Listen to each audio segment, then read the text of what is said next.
Tailoring చేస్తున్నప్పుడు రోజు బట్టలు కుడతాం కదా! ఏవైనా బట్టలు కస్టమర్స్ లేవనుకోండి, ఇక నా డైలీ వేర్ శారీ అయితే తీసేస్తాను నచ్చింది. ఇలా ఫ్రాక్ అయితే కుట్టేస్తాననమాట. ఈరోజు ఈవినింగ్ వ్లాగ్ ఇది. ఈవినింగ్ స్నాక్స్‌కి గాను పిల్లలకైతే పకోడీ వేస్తానండి. డ్రెస్ అయితే కుట్టుకున్నాను కదా! ప్రతిరోజు మిషన్ ఎక్కాలనే నినాదం నాకైతే ఉంటదండి. చిన్నదైనా కుడతాను ఎక్కి. ఇదిగోండి డ్రెస్ అయితే పప్పు తొందరగా నానడానికి ఈ ఐరన్ నైఫ్ అయితే పెట్టానండి. మా అబ్బాయి అయితే వచ్చాడు.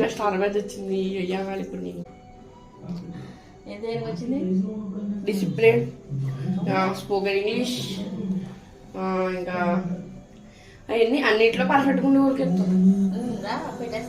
నేను వీడియో చేసుకుంటే మా చిన్నబ్బాయి వచ్చాడు. వాడికైతే స్టార్ వచ్చిందంట ఈ డిసిప్లిన్ గాను. నాకు చాలా ఆనందంగా ఉంది. మీతో షేర్ చేసుకుంటున్నాను.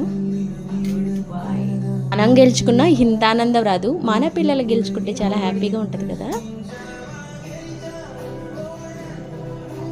ఇక సాయంత్రం డిన్నర్కి గాను గుడ్డు పుల్టా మజ్జిగ చారు ఉదయం పప్పు ఉందండి. వీడియో నచ్చితే లైక్ చేయండి.